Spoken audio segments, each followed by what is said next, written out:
It finally happened, and the Atlanta Hawks have traded Dejounte Murray to the New Orleans Pelicans for a fairly decent trade package on both sides, and it's probably going to be one of the biggest moves that go down all NBA offseason this year, and it could really change the landscape of the Western Conference going forward, and also really changes the future of the Atlanta Hawks going forward as well, and I'm going to be getting to all that in this video. So without further ado, without rambling on too much, let's get right into this video. So the first thing we get into is going to be the trade package itself, which was the New Orleans Pelicans received Dejounte Murray, while the Atlanta Hawks received Larry Nance Jr., Dyson Daniels, and 2 future first-round picks. And to really break down this trade package, we're going to be looking at it from both sides. The first side we're going to look at is going to be the New Orleans Pelicans. Now, the New Orleans Pelicans, it is very obvious why you do this trade. They were able to get their point guard of the future, move CJ McCollum back to his natural position, and it really is going to look very, very nice going forward, as they now have a potential starting lineup of Dejounte Murray, CJ McCollum, Brandon Ingram,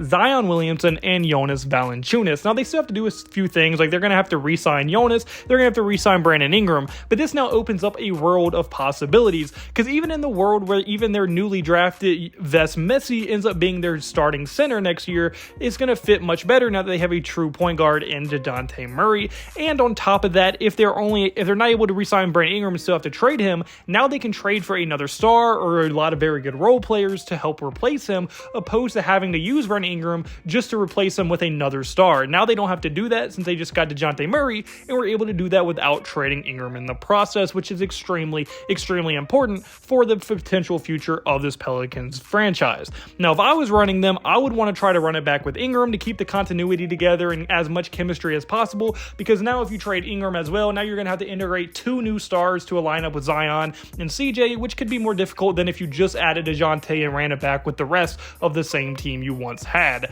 So I think overall, this trade was an absolute home run, and David Griffin was able to absolutely just come up on top on this trade. Like, if I had to say who won, I would say the Pelicans definitely won this trade.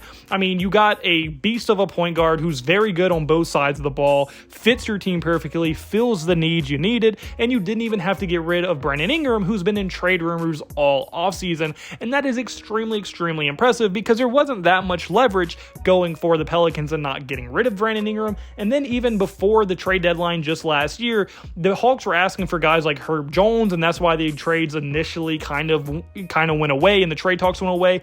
But now they were able to get Dejounte Murray, the guy they wanted for a very long time, without even having to get rid of Herb Jones and really anyone of the real significance of their team. Because yes, Larry is a decent role player, but at this point he was getting old, and I mean, he's not like impossible to replace by any means. So replacing his production won't be tough. Now, he is a great locker room guy, and that will probably be harder to trade. But then Dyson Daniels, I mean, he was inconsistent in his playing time. He played his role when he was there, but I mean, I don't know if he was ever going to really truly develop with us in the Pelicans, because he would have never got that much playing time being behind Herb Jones, Trey Murphy, and guys like that. So really, this was just not the spot for Dyson's future, especially not for his development going forward. And although I think it was great for the Pelicans, I don't think it was all bad for the Atlanta Hawks by any means. And looking at it from their perspective, they were finally able to get the monkey off their back in trading one of Trae Young or Dejounte Murray, who both have been in tons and tons of rumors for a very long time now. So they finally were able to trade one of them, get the ball rolling, and started on this kind of reloading process that they're probably going to start going through.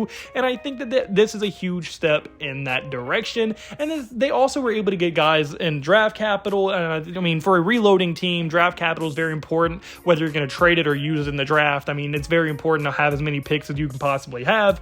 And then also they were able to get Dyson Daniels, who, although I'm not the biggest fan of, he is an elite defensive prospect. Although his offensive game is very, very weak, his defense is out of this world. It's top 1% of the NBA. And I mean, if he can ever develop a jump shot and develop his offensive side of the ball, he could be an extremely nice, solid young guy going forward for the future of this Hawks team. Now, do I see him getting there? Not necessarily, but it is definitely a possibility. And then even Larry Nance Jr., although he's definitely older and in the twilight of his career, he's still a very solid prospect and player to have on your roster from a locker room perspective. Even can give you some very good nights every once in a while. And then you can probably put him in a trade package at some point down the line as well. So there's a lot of other opportunities this trade also opens up for the Atlanta Atlanta Hawks. But overall, I think this was a great trade for the Pelicans. I think they've set themselves up in a great position for the future. I think the Atlanta Hawks did some good things as well in this trade, and I really want to know what y'all think in the comment section below. Do you think that this was a good trade? Do you think it was a bad trade? I want to hear your thoughts in the comment section below. If you like any point, hit the like button, hit the subscribe button, and mean the absolute world to me, and I hope you have a blessed day, because I had a blessed day, so you need to have a blessed day. All glory to God. See you in the next video. Goodbye. Boo. Blah.